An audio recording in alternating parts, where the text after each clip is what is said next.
Tengo muchísimas cosas y vamos tarde, entonces estoy en mi cabeza pensando qué voy a recortar. Y hoy yo voy a hablar de algo menos importante, que es el aprendizaje de las matemáticas. Hoy hemos estado hablando de cosas mucho más mayúsculas, ¿no? Yo me voy a centrar en una cosa muy pequeña porque llevo 10 años dedicándome únicamente a esto y como solo me dedico a una cosa, me creo que es lo más importante. Entonces voy a hablar de esto hoy. Que principalmente, y voy a intentar hablar lo más cercano posible a lo que la investigación dice. Hay cosas que van a ser ciertas más o menos, porque están dudosas, pero la mayoría de las cosas que voy a decir están bastante asentadas en muchos de los estudios. Y aprender matemáticas sigue principalmente un ciclo, que es un ciclo que pasa por la comprensión conceptual, que comprender conceptualmente algo es básicamente entender el porqué, saber por qué las cosas funcionan, ¿no? Aquí tengo un ejemplo que yo estaba en la ESO, yo he sido un alumno yo no tenía móvil y entonces lo que utilizaba, yo estudiaba, era un ciclo vicioso y a mí las matemáticas siempre me han gustado mucho, ¿no? Yo en el instituto me enseñaron que, mira, esto es una ecuación, tienes una X, hay que encontrar el valor, ¿no? Y me decían, mira, es que cuando una cosa está sumando, al otro lado pasa restando. Y cuando una cosa está dividiendo, al otro lado pasa multiplicando. Y cuando una cosa, si ves una potencia al cuadrado, tú hazle una raíz, pero después acuérdate que cuando haces una raíz tienes que poner un más y un menos.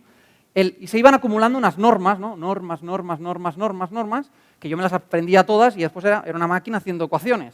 Pero no entendía nada. Yo llegaba a un valor y digo, mira, sí, parece que la X vale 2, ¿no? Y un día estaba en la universidad y me tocó, cuando estaba en segundo de carrera, empecé a dar clases de cálculo a los alumnos de primero.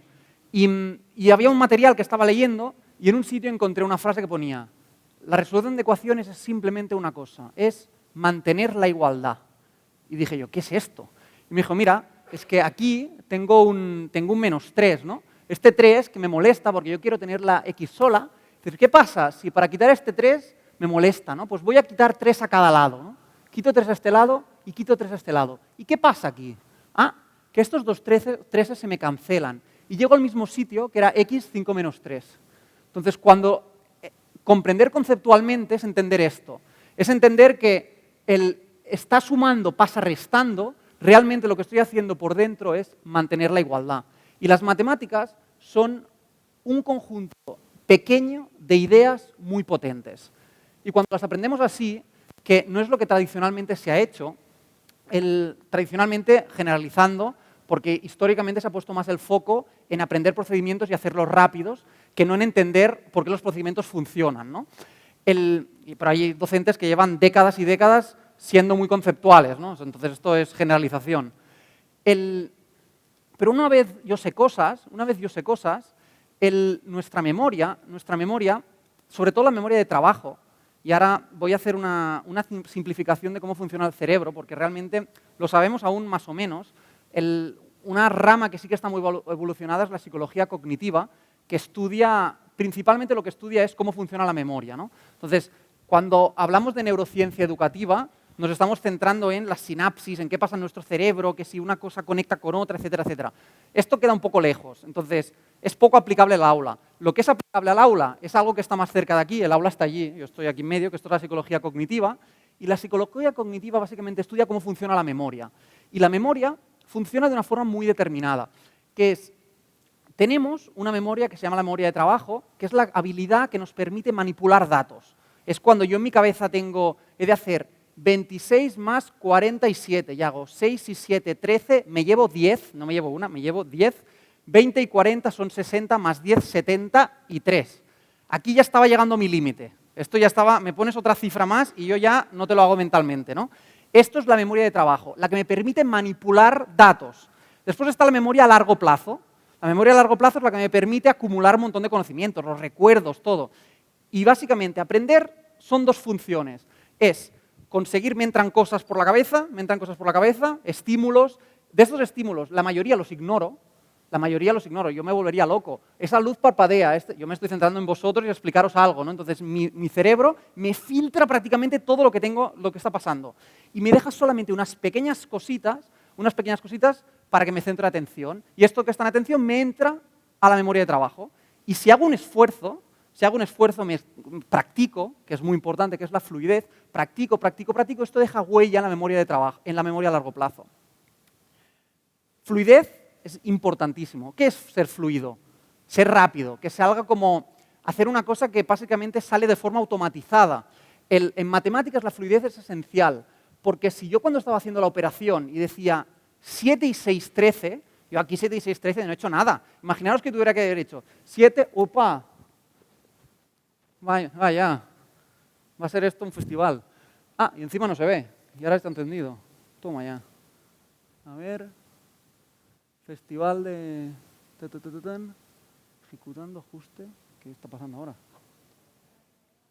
Ah, ¿se veía ya? Bueno, lástima. Paciencia no tengo. Hay que trabajarlo también. A ver si vuelve esto. Estamos aquí. Bueno, ahora se ve un poco torcido, pero bueno, nos sirve. En mi cabeza, imaginaros que yo en el 7 más 6 tenía que hacer 7, 8, 9, 10, 11, 12, 13. Ya me he olvidado si eran 20, 40, no puedo hacer nada. Entonces, necesito fluidez para poder trabajar contenidos más avanzados y que mi memoria de trabajo esté centrada únicamente en la tarea de ahora y no en las tareas pequeñitas, ¿no? Por eso es tan importante saberse las tablas de multiplicar, porque sirven para muchas otras cosas. Y así es básicamente cómo funciona la memoria y cómo funciona el aprendizaje de las matemáticas. La pregunta está, vale, ¿cómo conseguimos esto, no? Porque yo quiero aprendizaje conceptual y quiero fluidez, pero habrán formas más eficientes que otras, ¿no? ¿Qué nos dice la investigación? Pues para generar comprensión conceptual, lo que principalmente dice la investigación es que lo que funciona muy bien es la pregunta estructurada. Que la pregunta estructurada, voy a volver a hacer un símil, aquí estoy en instrucción explícita, que instrucción explícita es lo que estoy haciendo ahora, algo que no es muy eficiente, que es yo os explico, puedo ser muy transparente, puedo explicarte el porqué de todo, ¿no? Como estoy haciendo ahora, pero lo que pasará es que habrá gente que estará haciendo una escucha activa, habrán otros que estarán mirando por allí, habrán otros que no me estarán entendiendo y ya han perdido el hilo y ya no saben seguir, ¿no? Y yo tiro, ¿no? Esto es instrucción explícita, efectiva, ¿eh? Después, en el otro lado del extremo del todo, una corriente que en los últimos 20 años ha cogido mucha fuerza y que la psicología cognitiva está empezando a desmentir profundamente, es el aprendizaje libre. El aprendizaje libre o por descubrimiento libre, donde que tú planteas en la clase, piensas, vale, yo voy a poner una ecuación allí y les voy a decir, encontrad la X, y los niños van a ir descubriendo, van a estar mirando, van a decir, ah, esta X... Lo que pasa normalmente es que hay muchos de ellos que dicen, una X, en matemáticas, letras, ¿qué? Otros ni miran la pizarra, están haciendo otra cosa y su cosa. Hay algunos, concretamente, que sí que les va a ir muy bien y se esforzarán un montón y eso aprenderán. Generalmente el descubrimiento libre funciona muy bien con alumnos que tienen altas capacidades o con alumnos que ya tienen unos fundamentos muy sólidos, ¿no? Pero en general para la mayoría de la clase no es lo mejor.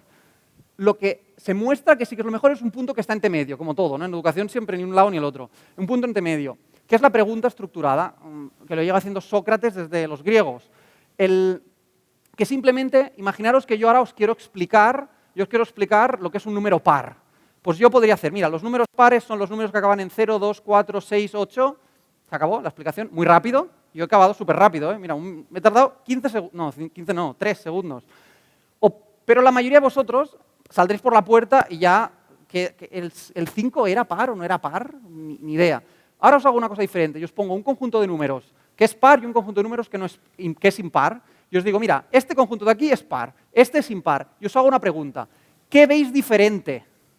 Vosotros no estáis libremente descubriendo algo, os estáis centrando en una pregunta concreta, pero os hago participar, ¿no? Esto es la pregunta estructurada. Vale, ya vemos que esto... Vale, quédate aquí. Quédate aquí. No, ponte ahí. Así que vamos rápido, si no... Lo otro es la práctica, ¿no? ¿Cómo se practica de forma eficiente? Primero hay que practicar, es muy importante. La práctica en matemáticas, sin práctica no hay fluidez, sin fluidez no podemos aprender nada.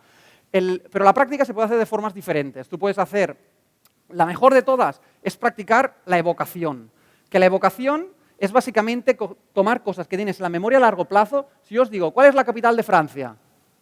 La mayoría ha pensado, París. La mayoría, no sé, espero que... quien me está escuchando, imagino que ha pensado París, ¿no? Esto es evocar. Esto es, imagino que la mayoría no estáis pensando este verano iba de París a vacaciones, entonces, quien no estuviera ya en la memoria de trabajo con el concepto París, al escucharme a mí, habréis conectado y habréis dicho, ciudad, capital, Francia. Y tu cerebro ha hecho clink, clink, clink, clink, clink, y te ha traído la palabra París a la memoria de trabajo. Esto es evocar.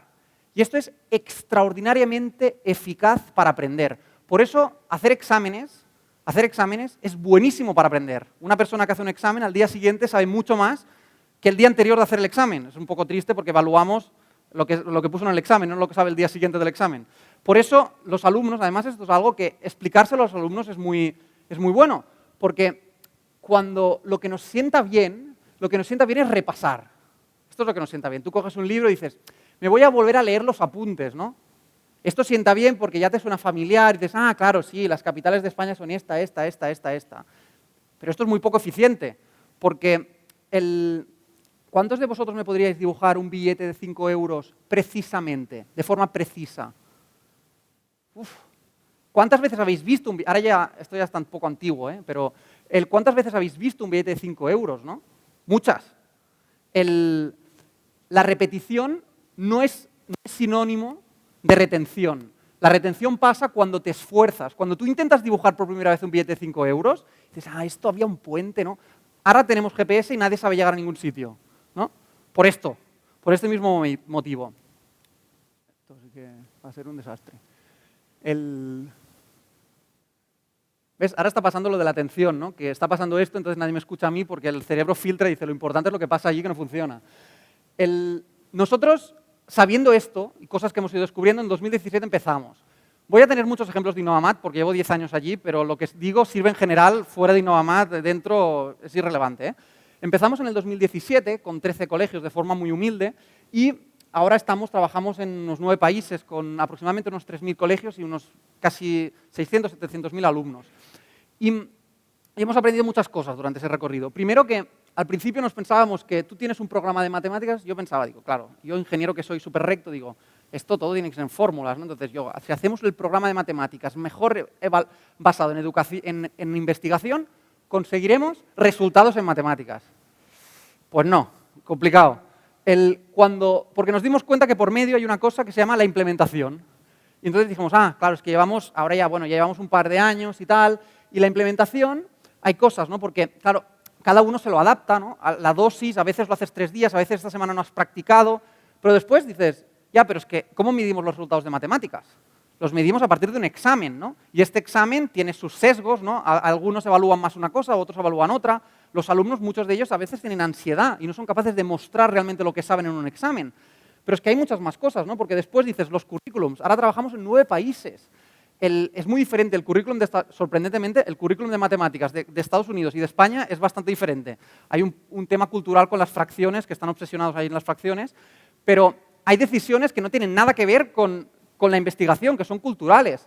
También hay elementos como, por ejemplo, el docente, el elemento más importante con diferencia de todos los estudios que estamos haciendo. Un docente que es bueno, con un mal programa consigue resultados, un docente malo, con un buen programa no consigue nada. Entonces también, ¿qué hacemos nosotros, no? Eso me lo pregunto muchas veces yo. Los alumnos, que aquí tendría una cosa guardada que digo, voy a decir algo que la gente esté en contra. Todos los alumnos aprenden igual, todo el mundo en contra. El mecanismo por el cual aprenden es el mismo. O sea, de hecho, la investigación se ha replicado muchísimas veces y ahora una teoría que era de Howard Gardner, que cogió mucha fuerza, que eran las inteligencias múltiples, que está totalmente desmontada porque experimentalmente no se habéis escuchado nunca, pero es una teoría sobre la forma de aprender, kinestética, emocional.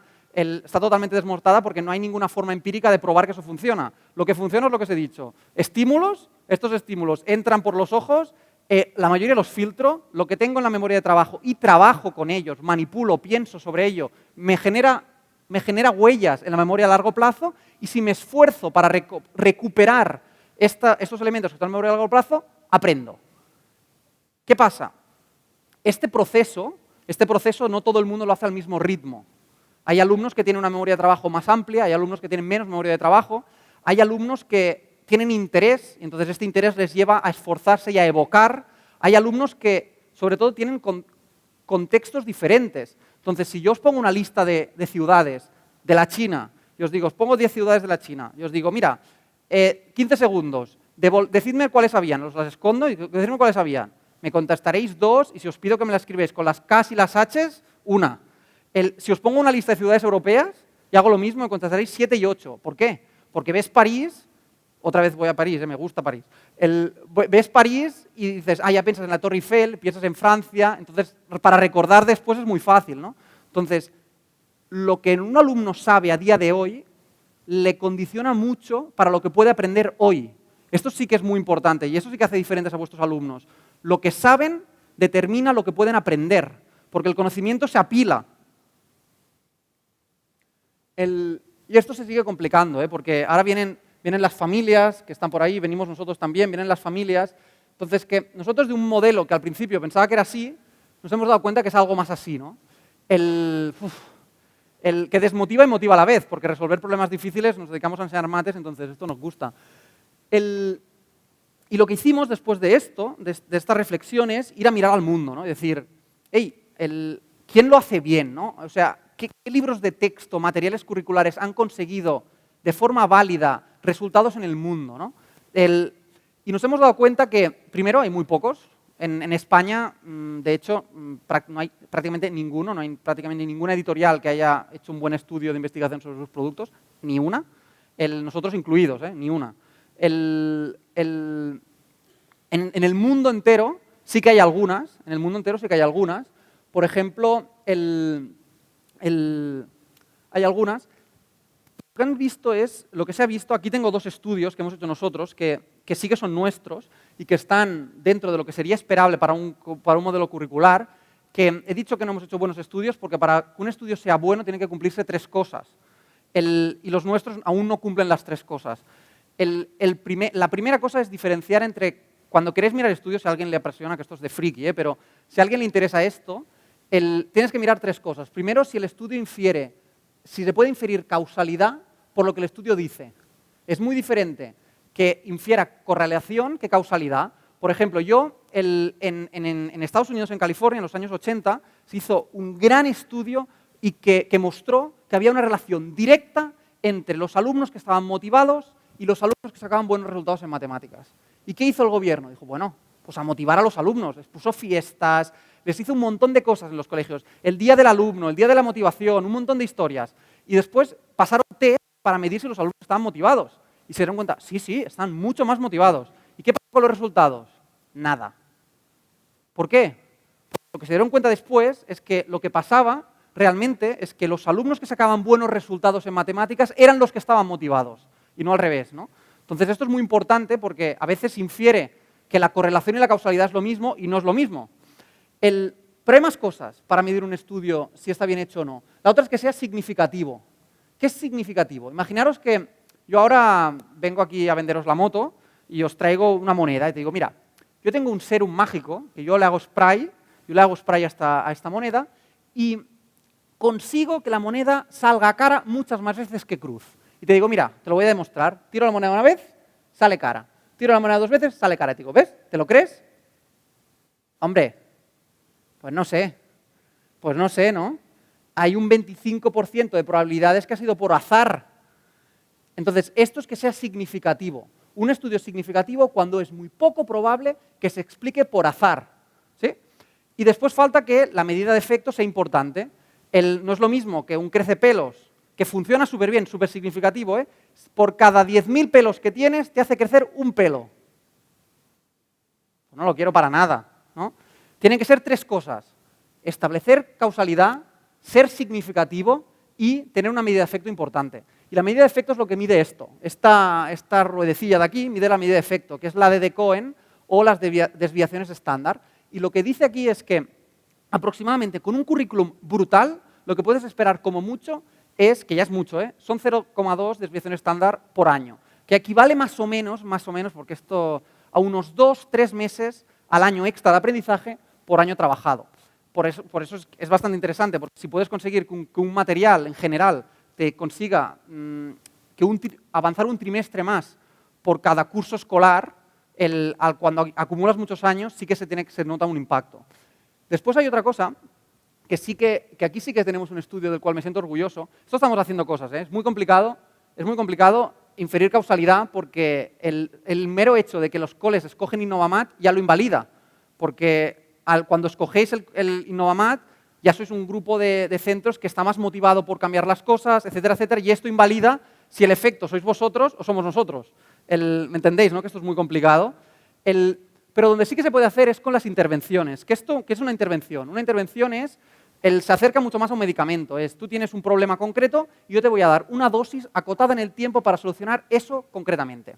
Y aquí sí que tenemos estudios. Tenemos un estudio, de hecho, que es ARTIST, que es de nuestra intervención de RTI, que sí que cumple las tres cosas. Entonces, lo que falla aquí es que el test lo hicimos nosotros. Entonces, otra parte que tienes que también hacer con la prueba sea externa, ¿no? Para no tener conflicto de intereses. La ciencia es complicada. ¿Y qué hacemos en Innovamat? Pues hacemos materiales curriculares, libros de texto, propuestas didácticas para llegar a clase que principalmente intentan esto, que los alumnos desarrollen aprendizaje conceptual, pero que también lleguen a la fluidez. Hacemos también una aplicación de práctica orientada al desarrollo de la fluidez. Tenemos también materiales de intervención para casos concretos, alumnos con dificultades, etcétera, y materiales de evaluación básicamente pues, para medir si lo que estamos haciendo pues, funciona o no funciona, ¿no? Y esto es un poco, he puesto unas fotos así para que la gente vea que no somos una tablet, porque de hecho con las tablets tenemos nuestros más y nuestros menos. Hoy os voy a hablar de Nexus, que realmente miradlo más desde arriba. Os voy a hablar de qué ingredientes tiene normalmente una propuesta que funciona generalmente, ¿no? Una de las cosas es que esté estructurado por tramos. Sí, le hemos puesto nombre. Esto, a los coles que trabajo ya con Innovamat, el año que viene tiene nombre porque se confundía la gente. La app es una cosa, el Cosmos, el Conmat y ahora la propuesta curricular, que son aventuras y laboratorio, se llamará Nexus.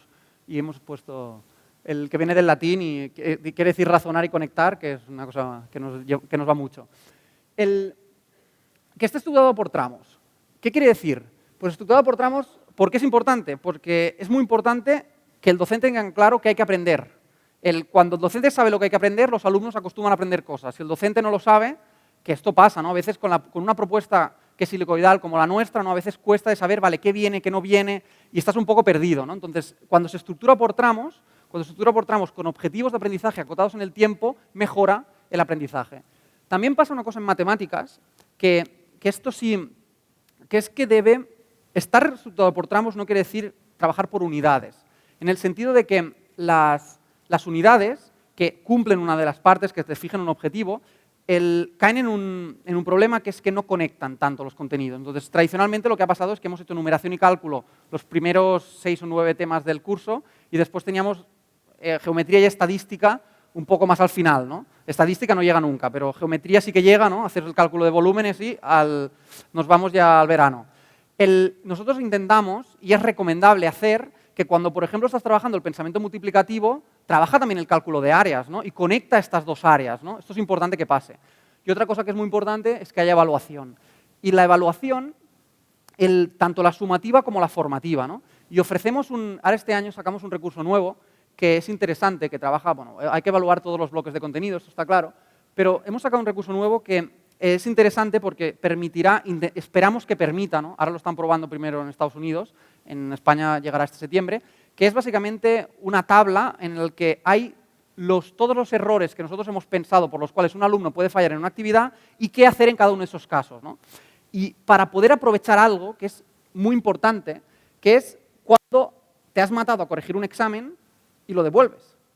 Es un momento brutal, porque el alumno está, en plan, ¿qué habré sacado? No, está emocionado, ha dedicado mucho esfuerzo para hacer el examen, no ha estudiado, lo ha entregado, a sus padres le importa un montón.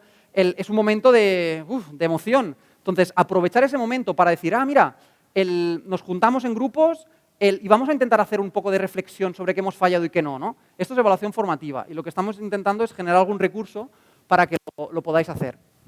Y en casa, casa es complicada y con Innovamat muchas veces aún más. Estos son capturitas de grupo de padres que he pedido a algunos de los profes que trabajan en Innovamat, qué pasa cuando envías nuestro cuaderno a casa. Porque hay centros que deciden enviar deberes, que está genial porque permite generar fluidez. Pero pasa esto a veces, que tú vives en una dicotomía en la que no me sé todos los textos que hay, entonces quizá alguno se ha colado que no... Vives en una dicotomía en la que puedes enviar algo que se parezca a lo que haces en el cole, con el miedo de que en casa te la van a liar, o puedes enviar algo que no se parece a lo que hacen en el cole, pero que sabes que los padres lo van a saber hacer y no te la van a liar, ¿no? Y en ninguno de los casos estás feliz. Estamos intentando a ver si se puede conseguir, que es vivir un poco otra vez en el medio, ¿no? Unos materiales que el padre, incluso el que no quiera esforzarse demasiado, pueda tener siempre un ejemplo resuelto, que sea conceptual, que tengan, por ejemplo, un QR por ahí, que este QR directamente le lleva las soluciones en el idioma en que lo está viendo, que además también puede, para el que le gusta rascar, tiene también detrás, tiene la explicación conceptual del por qué, tanto cómo se hace como el por qué se hace, ¿no? Entonces estamos trabajando en una propuesta de deberes que sea de este estilo, que ya la tenéis, está en las aulas, y que si hay feedback después, yo encantado de escuchar a ver si ha funcionado o no. El laboratorio. Del laboratorio de los números, que es nuestro entorno de numeración y cálculo, lo que hacemos principalmente es esto, ¿no? Pasar del concreto al pictórico al abstracto. Y en el material manipulativo estamos también aprendiendo cosas. Muchos centros utilizan material manipulativo, es algo que ya es común, está extendido, etc.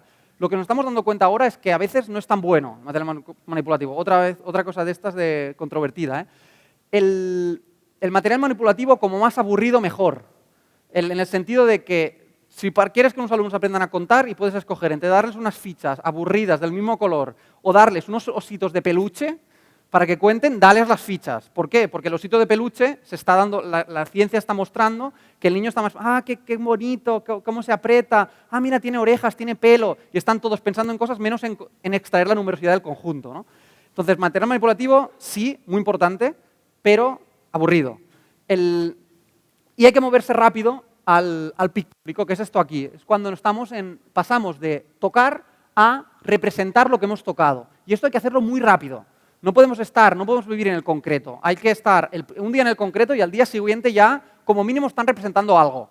Si no, estás perdiendo eficiencia, no hace falta. Y por último, el abstracto. Que la parte importante del abstracto, y sobre todo cuando nos acercamos a los algoritmos estándares, que es el tema importante, lo que importa y que la investigación muestra mucho es que hay que ser muy firmes en que los alumnos siempre sepan capaces de conectar las cifras con los números. Que cuando he dicho el 7 y 6 me llevo 10, en lugar de decir me llevo 1, esta verbalización es extremadamente importante, porque si no es cuando dejamos de entender por qué funciona. Y aquí hemos intentado ahora hacer una applet nueva que aparece este año, que mirad qué hace. Aquí tiene el 8 más 4 que se están juntando y aparece un 12, y este 12 ahora se va a convertir en una decena, y esta decena se mueve el 1 y el 0, ¿no? Entonces, intentar llegar al algoritmo estándar, pero siempre acompañado del concepto, es muy importante. Y esto lo hemos hecho también lo mismo con el modelo rectangular, que tiene también su recorrido, y encontraréis que ahora hay un acompañamiento mejor en algunas partes que no los habíamos trabajado suficiente, y hemos hecho lo mismo también en la práctica digital, que esto es un algoritmo donde los alumnos pueden poner los productos parciales de forma libre. Esto es así rápido hecho para que lo veáis ahora. Pero aquí lo interesante es que cuando se equivoca, conectamos el modelo rectangular con la operación. Mirad este 10, está marcado aquí, es este 1.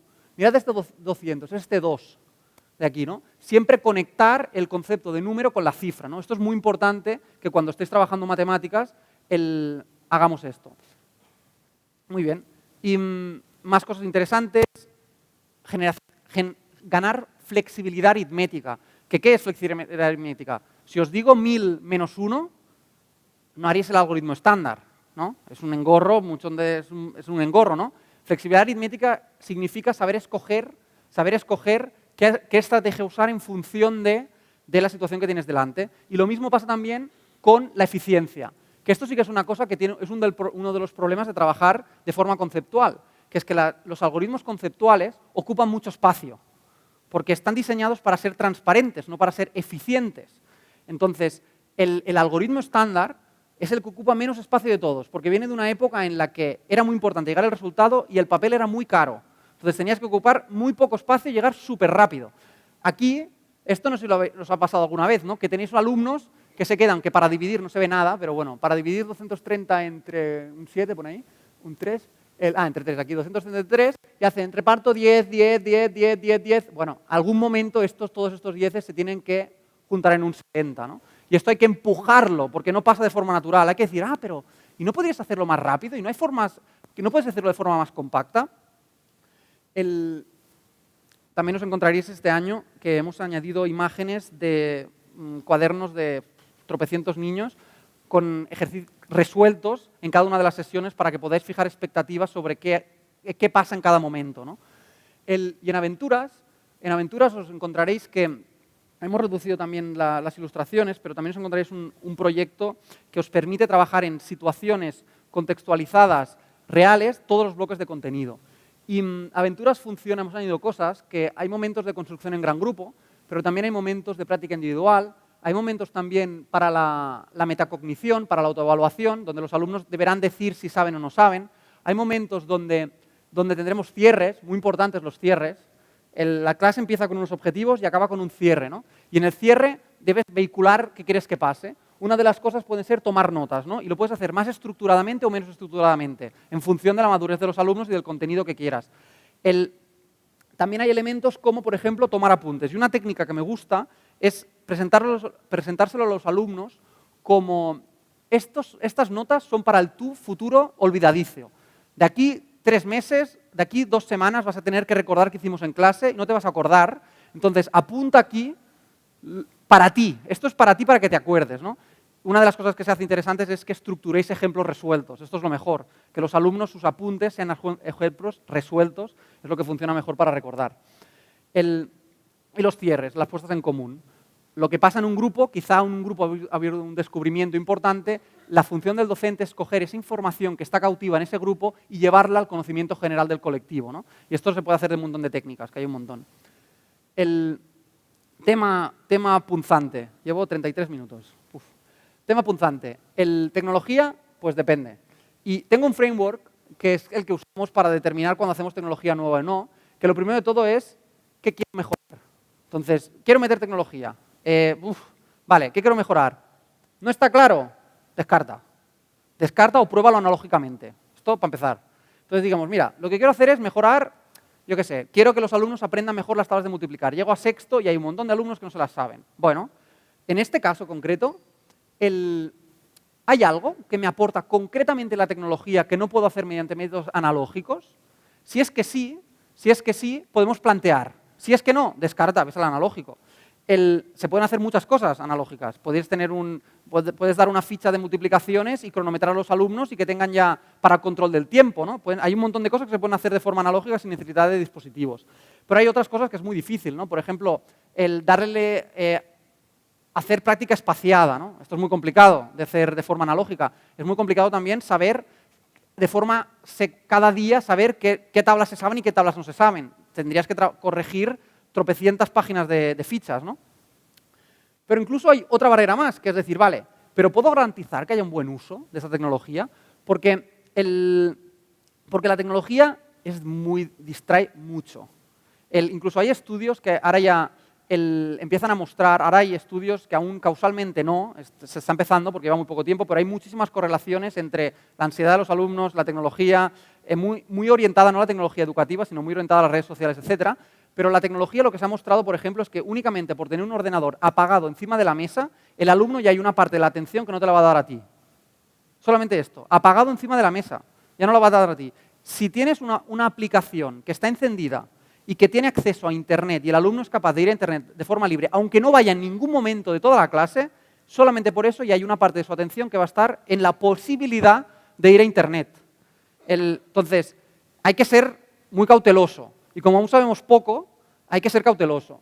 Hay que poder establecer controles, hay que poder monitorizar si lo están utilizando bien, hay que tener controles para que no puedan navegar de forma libre, ¿no?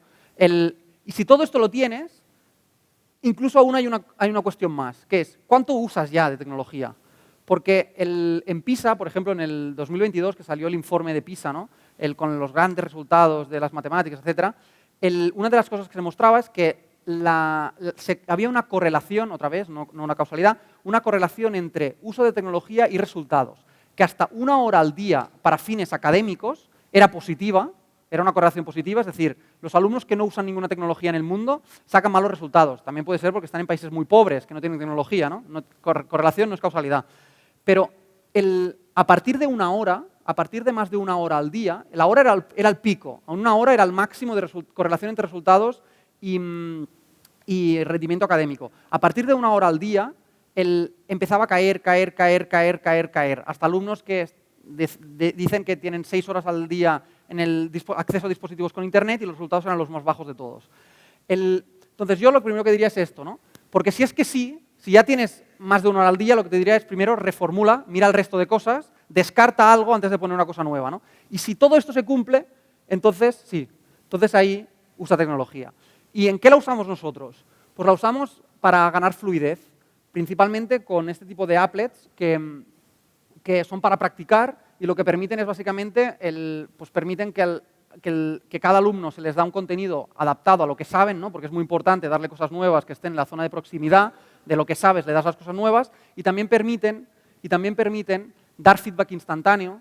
Es muy poco útil corregir un cuaderno. Es muy poco útil corregir un cuaderno y dárselo a la semana que viene al niño, porque el niño es útil para el docente, porque tú sabes qué saben, ¿no? Esto es muy importante, saber qué saben tus alumnos es muy importante, pero es poco útil para ellos, porque está tan descontextualizado de su situación, de cuando tuvo el problema, cuando se equivocó, que hay muy poco aprendizaje. Pero en cambio, si tú estás al lado cuando se equivocan y les das ahí una ayuda, esto es muy efectivo y la tecnología te lo permite, te puede dar una ayuda en el momento que el alumno se ha equivocado, ¿no?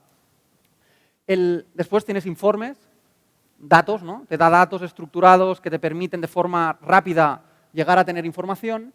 Y ahora quiero jugar un juego que es de fluidez, que voy a pasarlo súper rápido, porque no tenemos poco tiempo, que es 3 más 7, 10, muy bien, listos, 8 por 6, todo el mundo lo debe saber. Esta tabla es la que sale peores resultados de todos los datos que tenemos. Muy extraño, porque encima 6 por 8, 48 y rima, ¿no? Pero es verdad, es así. Es la que saca peores resultados, los niños les cuesta más aprender. Esta ya cuesta más, ¿no? Así rápido, 28 más 76 ya. Y el último, mínimo del 12 y el 15, ya no, aquí ya tengo que calcular algo, ¿no? No me sale así. Y es que de fluidez hay tipos diferentes. Hay la fluidez factual, que es saber el resultado de memoria. De memoria, todo está en la memoria, ¿eh? No hay nada que no esté en la memoria.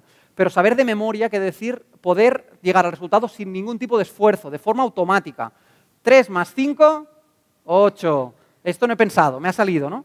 Esto lo tenemos que conseguir con nuestros alumnos para las tablas del 1 al 10 y para las tablas de sumas de cifras individuales, hasta 9 más 9. Esto tiene que pasar. Si esto no pasa, van a tener desventaja. Esto pasa gradualmente, ¿no? En tercero empiezas con las tablas, en cuarto ya, pero tiene que pasar.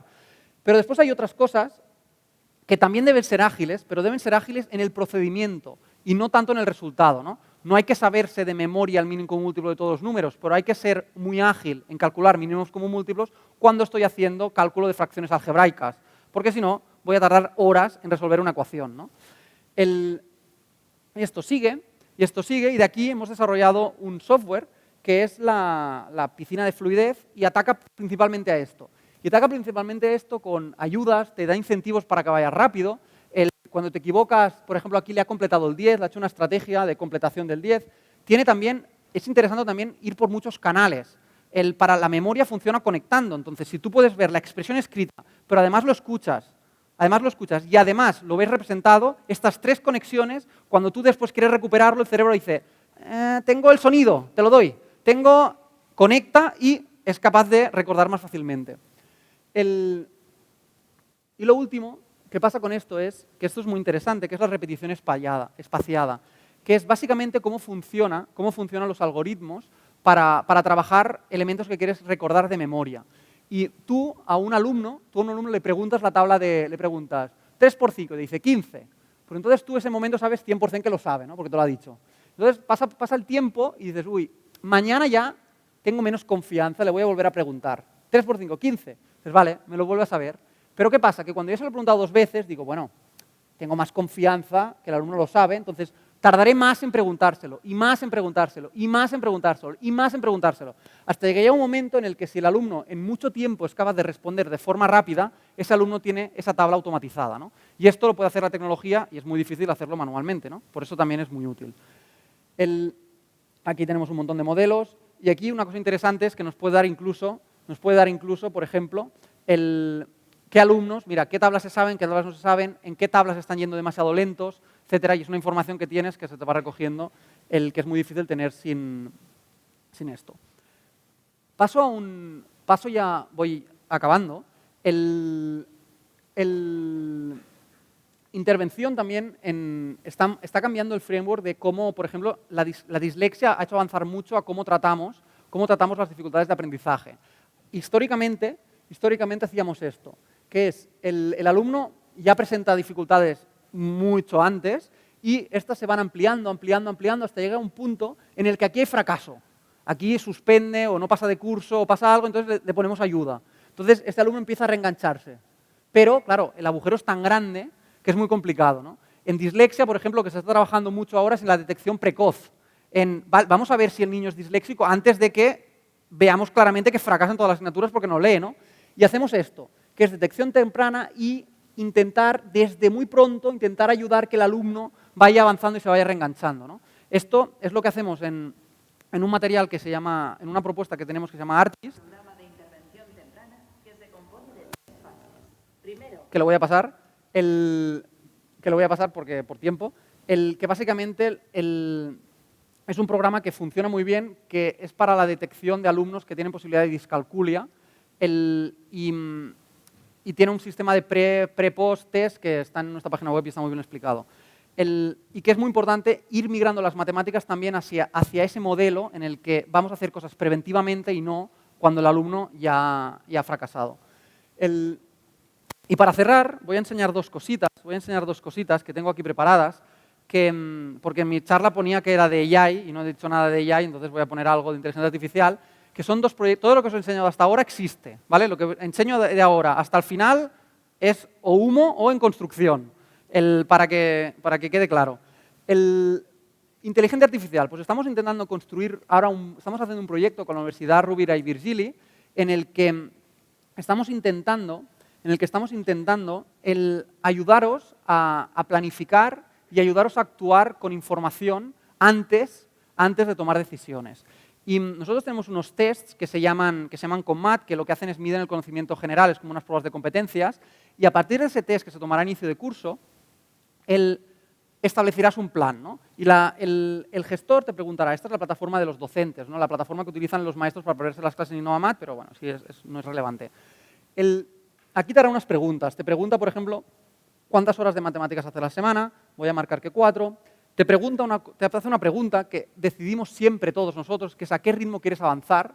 Es decir, nosotros tomamos decisiones, ¿no? Las clases, el conocimiento que cada clase tiene sí que es diferente con otras y nosotros lo ajustamos, ¿no? A veces hay cursos que vamos más rápidos, hay cursos que llegamos al tema del final, hay cursos que no. Tomamos decisiones, ¿no? En función de decir, ¿me están siguiendo o no me están siguiendo? ¿Acelerar o no? Aquí lo que te pregunta el software es básicamente decir, hey, en una clase en la que la mitad de la clase ha entendido algo, ¿presentas una cosa nueva? ¿O quieres esperar a que más gente de la clase lo haya entendido todo? Entonces tienes miedo de que habrán alumnos que ya estarán un poco aburridos, ¿no? Porque les será demasiado fácil. Entonces te pregunta qué balance quieres obtener. Yo voy a clicar en el medio, y clico en el medio y me dice, mira, pues tu clase va a seguir el ritmo de María Gutiérrez y Lola López, que son dos alumnos de tu clase, pero a este ritmo, que son los alumnos que están en el medio, a este ritmo vas a cubrir el 70% del currículum. Ahora ya clicar ya duele más. Dices, voy a hacer el 70% del currículum. Bueno, es que el libro de mates tiene 15 temas y hacemos 11 o 10. Ya hacemos el 70% del currículum la mayoría de las veces. Pero aquí lo haremos de forma consciente y sobre todo esto nos ayudará a priorizar lo que es más importante. Priorizar los elementos que necesitemos que el alumno genere fluidez, porque son los elementos donde va a construir cosas encima.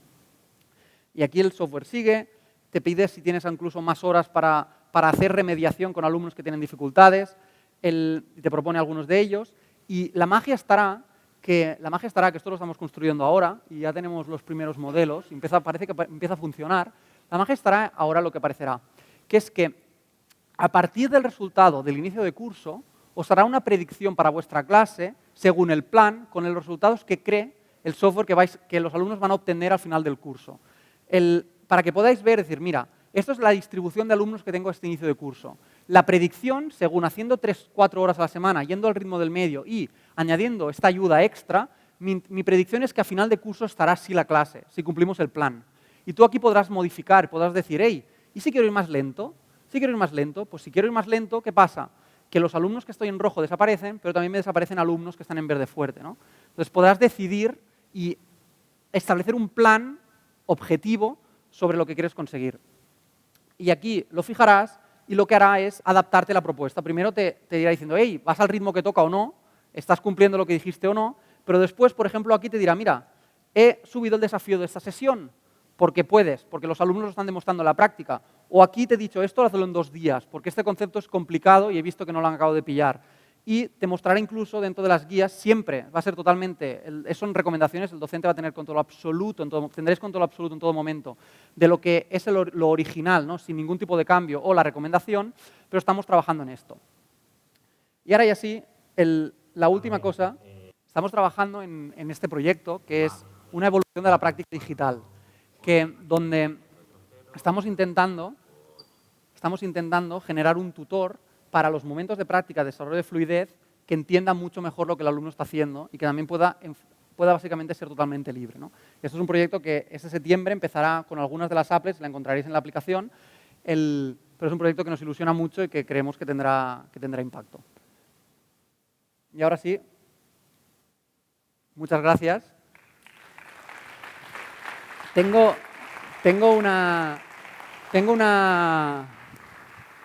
una cosita, que es que cuando me dijeron que tenía que hablar de inteligencia artificial, dije, mira, puse esta foto, que es la que tiene en el panfleto, pero esta foto no existe.